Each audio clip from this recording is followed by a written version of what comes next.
찬송하시겠습니다. 455장 찬송 455장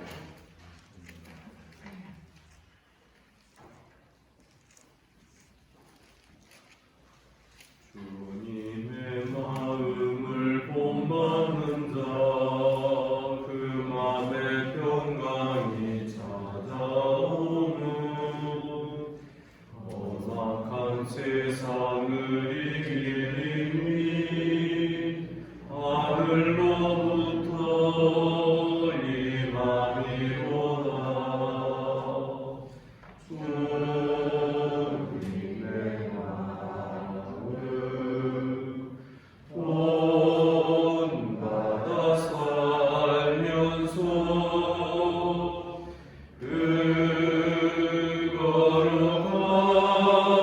거룩하신 나도 이루리.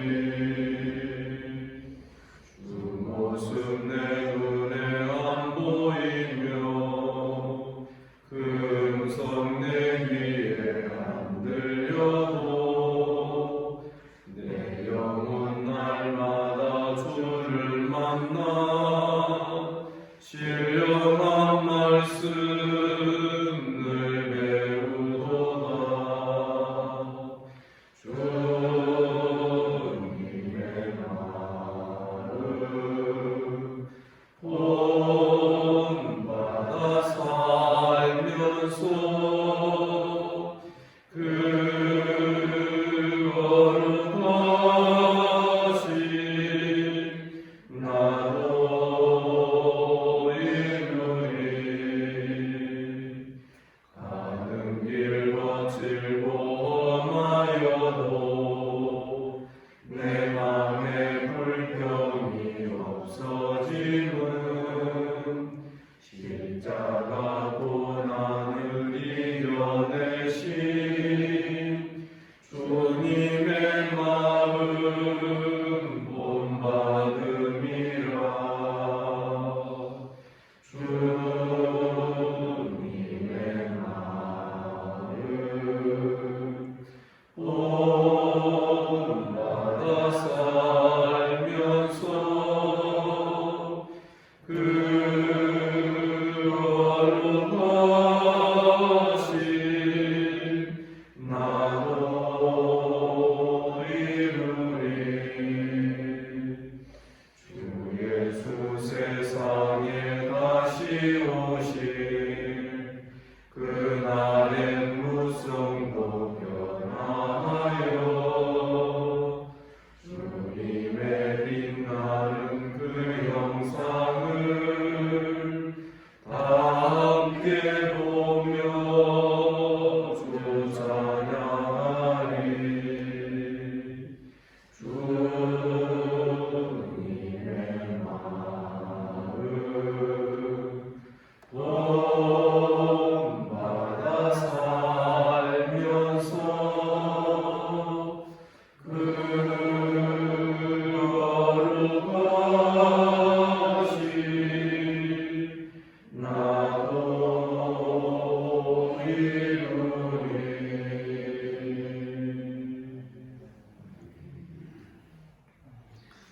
반갑습니다. 성도 여러분, 우리 주님께서 또 이 아침에 우리를 이 자리로 불러주실 줄을 믿습니다. 사도신경으로 신앙 고백 드립니다.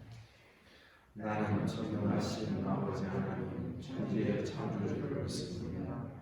나는 그의 유일하신 아들 우리 주 예수 그리스도를 믿습니다.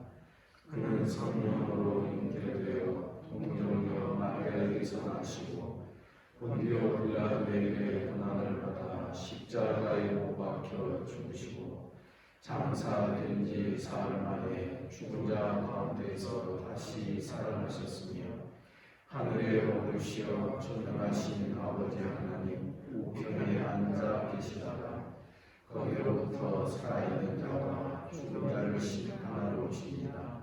나는 성령을 믿으며 거룩한 공교회와 성도의 교제와 죄를 용서받는 것과 몸의 부활과 영원한 믿습니다. 아멘. 하나님 말씀 고린도후서 1장 23절부터 마지막 2장 마지막 17절까지 교독하겠습니다.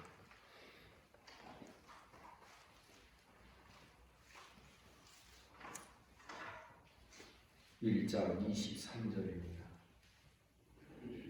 내가 내 목숨을 걸고 하나님을 불러 증언하시게 하노니 내가 다시 고린도에 가지 아니한 것은 너희를 아끼려 함이라. 우리가 너희 믿음을 주장하는 것은 아니요 오직 너희 기쁨을 돕는 자가 되려 함이니 이는 너희가 믿음에 섰습니다. 내가 다시는 너희에게 근심 중에 나아가지 아니하기로 스스로 결심하였노니 내가 너희를 근심하게 한다면 내가 근심하게 하는 자밖에 너를 기쁘게 할 자가 없느냐. 내가 이같이 쓴 것은 내가 갈 때에 마땅히 나를 기쁘게 할 자로부터 도리어 근심을 얻을까 염려하며 또 너희 모두에 대한 나의 기쁨이 너희 모두의 기쁨인 줄 확신함이로라.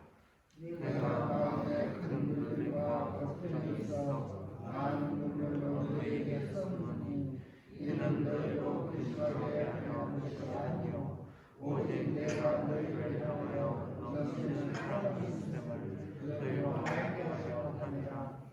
근심하게 한 자가 있었을지라도 나를 근심하게 한 것이 아니요 어느 정도 너희 모두를 근심하게 한 것이니 어느 정도라 하면 내가 너무 지나치게 말하지 아니하려 함이라. 이러한 사람은 많은 사람에게서 돌받는 것이 마땅하다.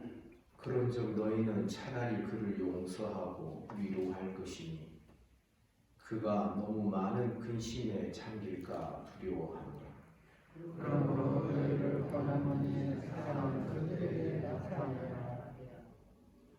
너희가 본사에 순종하는지 그 증거를 알고자 하여 내가 이것을 너희에게 써노라. 내가 무슨 일이든지 누구를 감사하고 그리하고 내가 이 용서할 일이 없으면 용서하는 것을 너희를 위하여 용서하였으면 이는 우리로 사탄에게 속지 않게 하려 함이라. 사탄에게 속지 않게 하려 함이라. 우리는 그 계책을 알지 못하는 바가 아니로다. 내가 그리스도의 복음을 위하여 들어와야 되기로되 주 안에서 문이 내게 열렸으되 내가 내 형제 디도를 만나지 못함으로 내 심령이 편하지 못하여 그들을 작별하고 마게도냐로 가노라. 항상 우리를 그리스도 안에서 이기게 하시고 우리로 말미암아 각처에서 그리스도 안에 연결하는 하나님께 감사하노라. 우리는 구원받는 자들에게나 망하는 자들에게나 하나님 앞에서 그리스도의 향기니 이 사람에게는 사랑으로부터 사랑에게는 냄새요 저 사람에게는 생명으로부터 생명에 이르는 냄새라.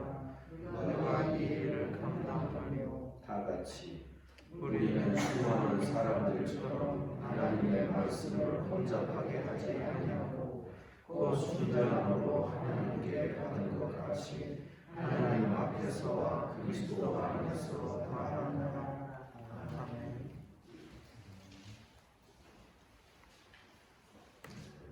이 고린도후서 오늘 본문 전부를 살펴보면 지금 고린도 교회 안에 어떤 문제가 일어나 있는데 그 문제는 사도의 권위에 대한, 쉽게 말하면 사도를 사도로 인정하느냐 그렇지 않느냐 하는 그런 문제에 대한 어떤 것이 일어나고 있었다라는 것을 우리가 생각하게 됩니다. 왜냐하면 3장에 가서 보면 자천하는 이야기를 합니다. 우리가 다시 내가 사도다라고 사람의 추천서를 받아서 너희들에게 그것을 제출해야 하겠느냐, 이런 이야기들을 한 것을 보고 오늘 본문을 가만히 들여다보며 지금 사도도 마음이 편치 않는 일이었구나 하는 것을 우리가 볼 수 있기 때문에 그렇습니다. 바울 사도가 고린도를 방문하기로 해놓고 방문하지 않았던 이유가 어떻게 보면 성도들의 유익을 위하여 조금 어떤 문제가 진정되기를 바라고 사도 자신도 자기 마음을 추스릴 시간도 필요하고 그러기 때문에 방문하기로 했던 약속을, 그 계획을 바꾸어서 방문하지 않았다. 어제 본문에 그 이야기를 제가 말씀드렸습니다.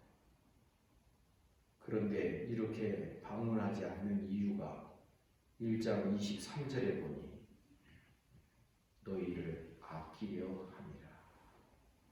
아끼려 함이라. 그러면서 24절 우리가 너희 믿음을 주관하려는 것이 아니요 오직 너희 기쁨을 돕는 자가 되려 합니다. 이는 너희가 믿음이 있기 때문에 그렇다. 그래서 이 주관과 도움 사이, 주관하는 자와 돕는 자 이 사이의 균형이 사실 잘 이루어져야 할 것이라고 생각을 합니다. 지금 제가 생각할 때는 한국교회 목회자들이 너무 성도들을 주관하려고, 또 성도들도 어떤 면에서는 주관해달라고 요청하는, 왜? 그것이 편하니까. 이런 현상들이 굉장히 눈에 보이지는 않지만 깊이 뿌리를 내리고 있다고 생각을 합니다. 이에 대하여 우리는 계속해서 가르치기를 목회자의 한계와 역할을 아시라는 것이고, 성도들은 적어도 왕같은 제사장이고 그들 안에 성령이 계시기 때문에 어느 정도 자생적으로 자기의 신앙을 추스려가고 어떤 문제가 있으면 그 문제를 어느 정도 스스로 그 갈등과 이런 것들을 해결할 수 있는 이런 힘이 성도들에게 생겨야 된다. 이렇게 우리는 지금 가르치고 있는 중에 있습니다. 어떤 분들은 한뜻교회 목사의 목회가 너무 성도들을 가까이 밀착해서 가까이 이렇게 목회해 주기를 바라는 분들이 계시는데, 이에 대한 저의 성경적인 입장이 이렇습니다. 목회자는 성도들의 믿음을 주관하는 자가 아닙니다. 그리고 어떤 의미에서 적당해야 되고요. 돕는 자가 되어야지. 주관하게 되면 성도들이 힘을 받지를 못합니다. 성도들도 때때로 어떤 고민스러운 문제 가운데서 어느 정도 본인이 기도하고 하나님을 의지하며 이런 신앙의 힘들이 생겨야 되지 않겠습니까? 그런 것이죠. 어제도 우리 손주가 왔을 때 생각을 했습니다. 이 아이 젖 먹다 흘리면 다 닦아주고, 어린아이들은 그렇지요. 그러나 어느 정도 장성한 사람이 되면 야, 그거 뭐 묻었다, 너 닦아라, 그러지 않겠습니까? 이런 신앙이 돼야 되죠. 그래서 한국교회의 어떤 폐단을 이야기하자면 목회자가 너무 과하게 성도들의 삶에 깊이 들어가는 것, 이것은 목회자의 본분이 아니다라고 늘 생각을 하고 있었던 바입니다. 바울 사도가 어떤 문제에 대하여서 지금 그런 태도를 취하고 있는 것이죠.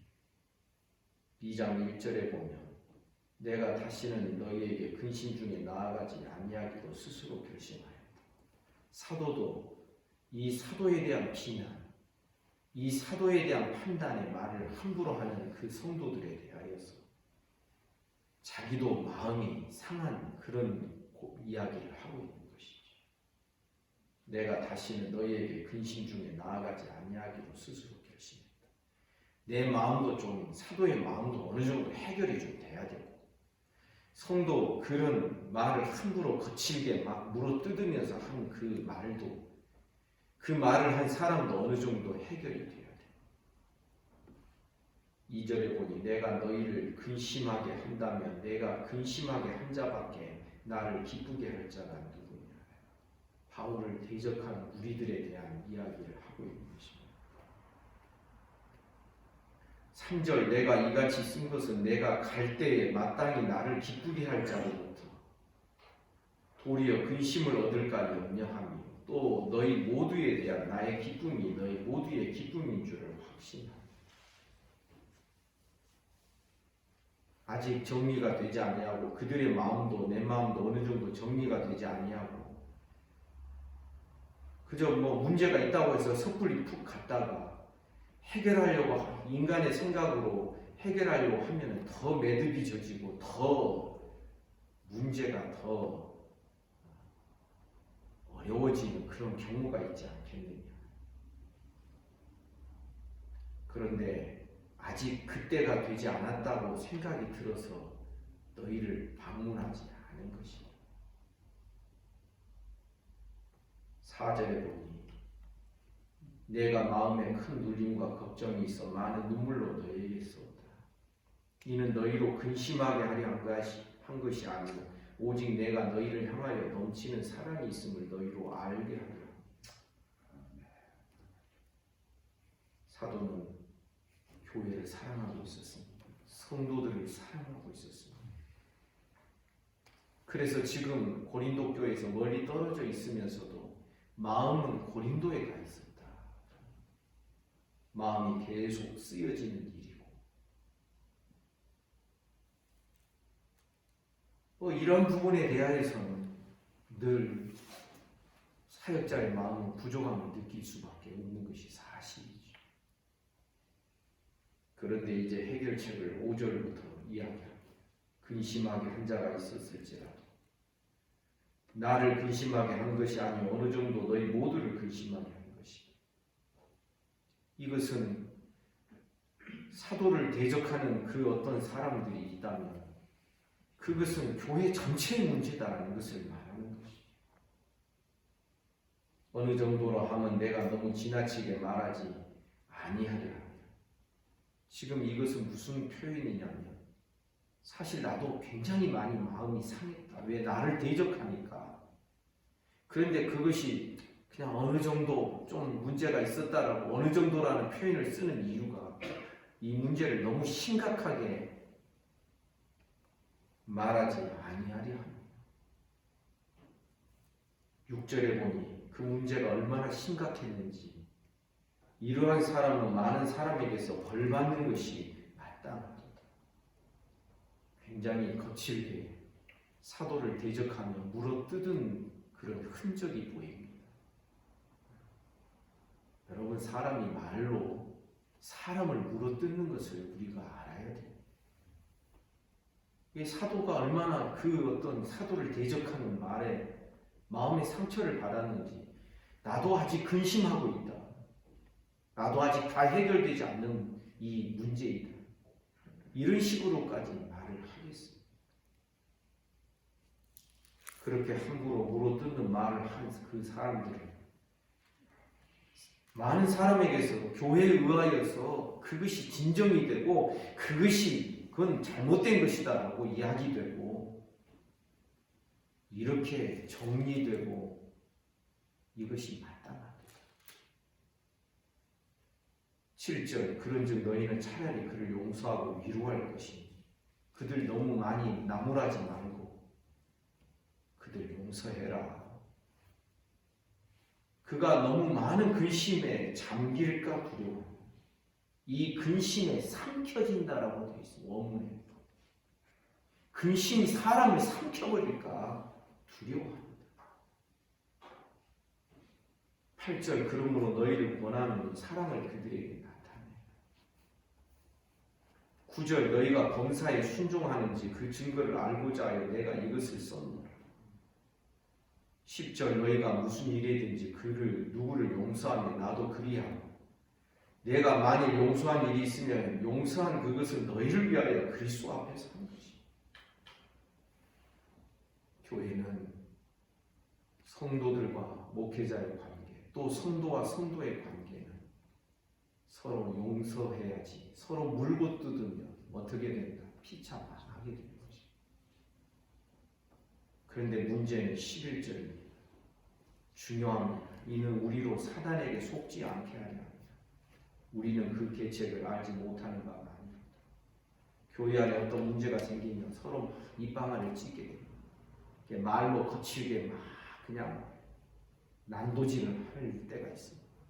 막 판단하고 정죄하고 다 해버립니다. 이거 사탄에게 속는 것이다. 여러분 기억하셔야 됩니다. 칼이 있습니다. 이 칼을 잘 쓰는 사람이 있습니다.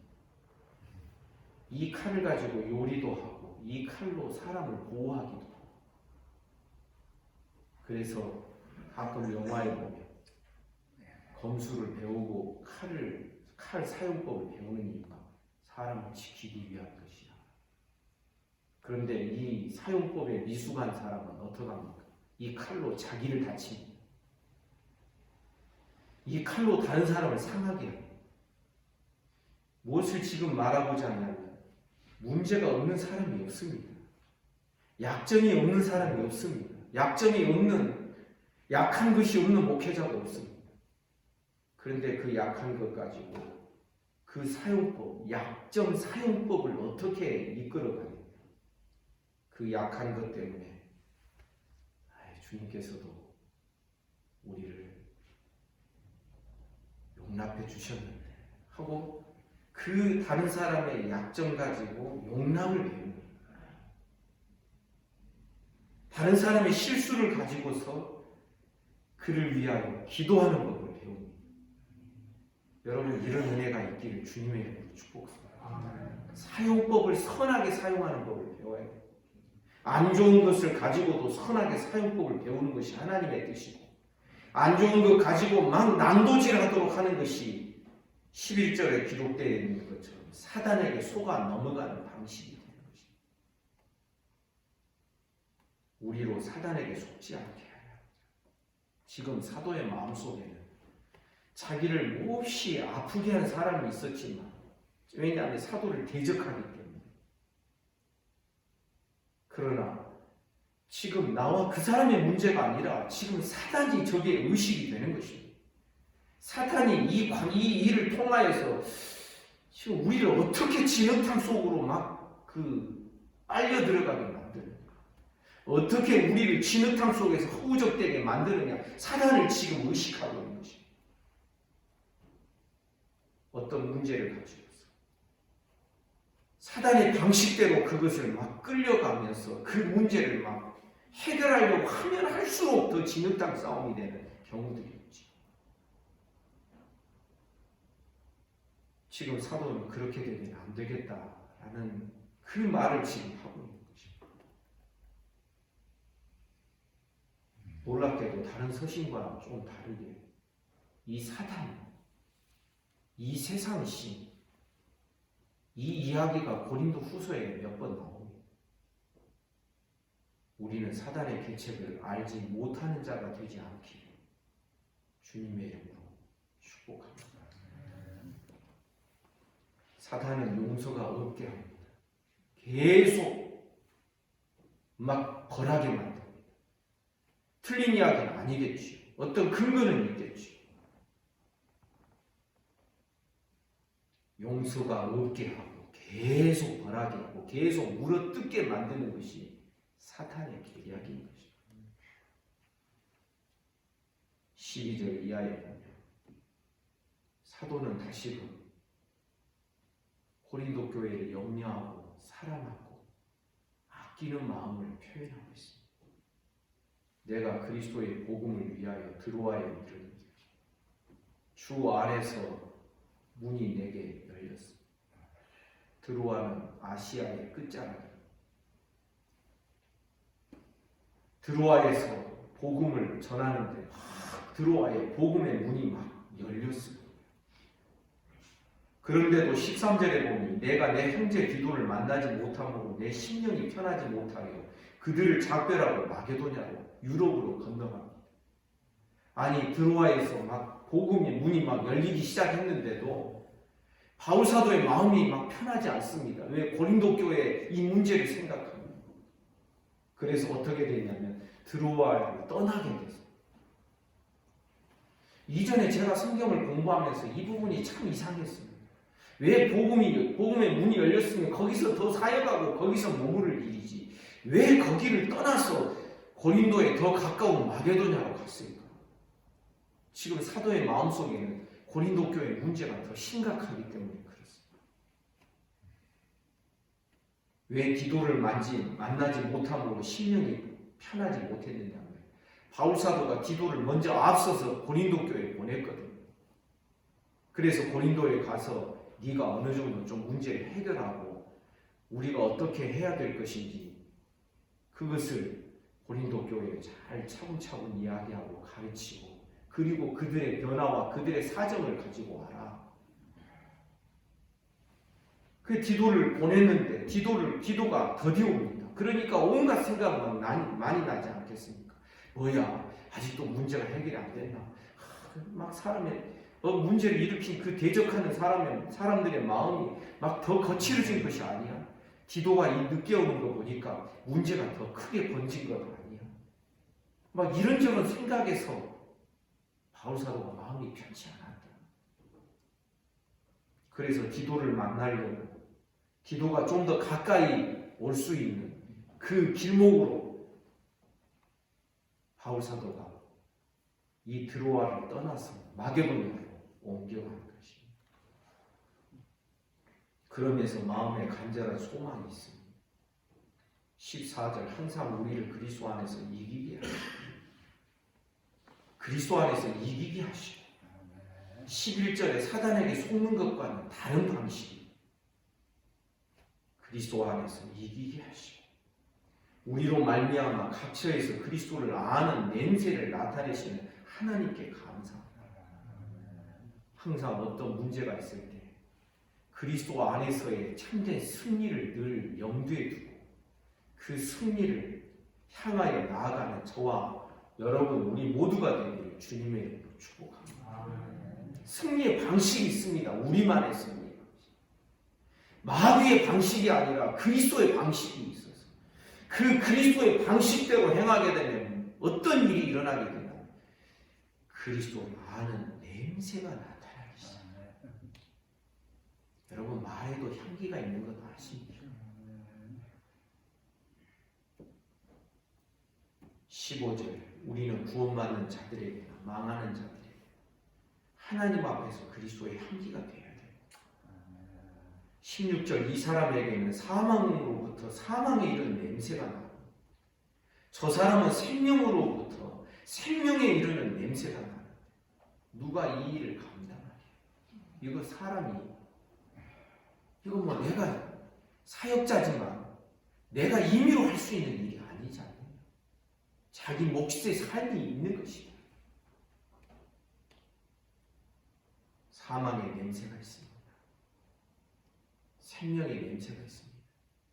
저는 곰곰이 생각합니다. 왜 이런 본문을 우리가 맞닥뜨리게 하십니까? 하나님의 뜻이 있다라고 생각을 합니다.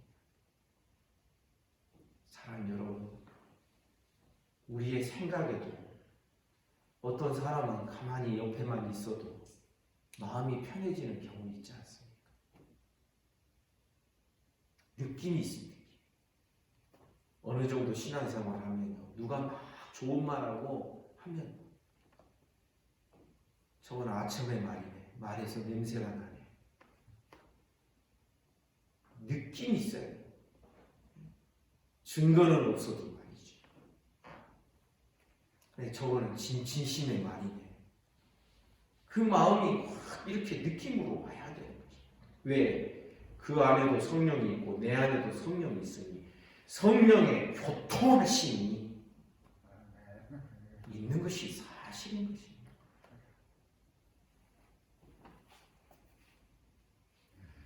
17절 우리가 수많은 사람들처럼 하나님의 말씀을 혼잡하게 하지 않고 곧 순전함으로 하나님께 받은 것 같이 하나님 앞에서와 그리스도 안에서 말합니다. 이 모든 어떤 문제를 해결하고 풀어가는 방식이 말씀 따라서 행하고 있다라는 거예요. 우리는 하나님의 말씀을 막 흔들어 놓고 혼잡하게 하는 것입니다. 사단의 계책은 말씀을 혼잡하게 하고 말씀을 혼미하게 하는 것입니다. 그 이야기가 고린도후서 4장에 가면 또 나옵니다. 말씀을 혼미하게 만들어버려요. 사람의 감정만 막 들끓어 오르게 하면 어떻게 됩니까? 말씀은 막 제껴두고 막 네가 옳으니 내가 옳으니 말로서 서로 물어뜯게 만드는 것이죠. 그러면 어떻게 돼요? 말씀이 혼잡하게 되는데 이것이 뭐다? 사단의 계책이다.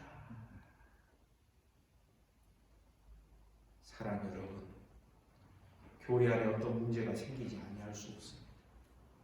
성도와 성도끼리도 문제가 생기고 때로는 목회자와 성도 사이에도 문제가 생길 수 있습니다. 많이 생겼지요. 많이 생기지요. 그럴 때 이 문제를 풀어가는 말씀의 방식과 그리스도의 그 방식이 무엇일까? 생각을 해봅니다. 사도는 문제가 한참 들끓고 있을 때 그들을 직접 찾아가는 것을 하지 않겠다고 했습니다. 왜? 나도 정리가 돼야 되고 여러분들도 정리가 돼야 됩니다. 내 안에도 성령이 계시고 여러분 안에도 성령이 계십니까? 말씀을 모르는 자들이 아니니까. 그래서 여러분 아셔야 됩니다. 어려울 때 말씀 사용법을 터득하게 됩니다. 이게 뭐야? 내가 왜 이렇게 혼미하고 혼잡해졌어?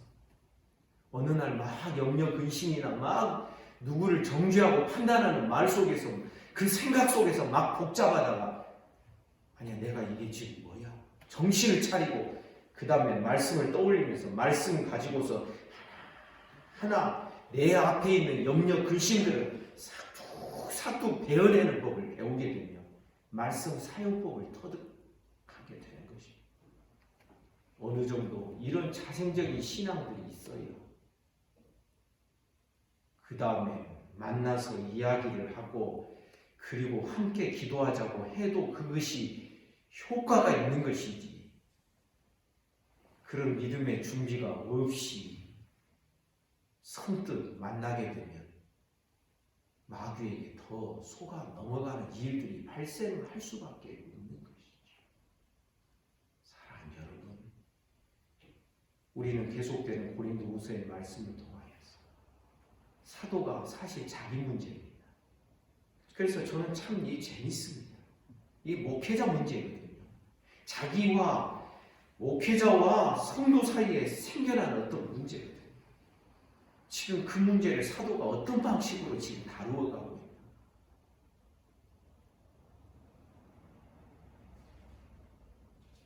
그것을 제가 배워야 되고 여러분들도 그 문제를 해결하는 방식을 배워가는 은혜가 있기를 주님의 이름으로 축복합니다. 사람이 사는 곳이 교회 안에 어찌 문제가 없겠습니까?